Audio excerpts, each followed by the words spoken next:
नारायणाद् ब्रह्मा जायते नारायणाद् रुद्रो जायते नारायणादिन्द्रो जायते नारायणात् प्रजापतयः प्रजायन्ते नारायणाद्द्वादशादित्या रुद्रावसवः सर्वाणि च छन्दागुंसि नारायणाद्देव समुत्पद्यन्ते नारायणे प्रवर्तन्ते नारायणे प्रलीयन्ते ॐ अथ नित्यो नारायणः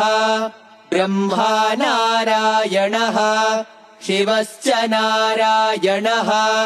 शक्रश्च नारायणः द्यावा पृथिव्यौ च नारायणः कालश्च नारायणः दिशश्च नारायणः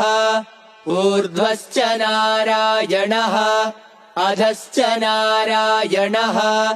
अन्तर्बहिश्च नारायणः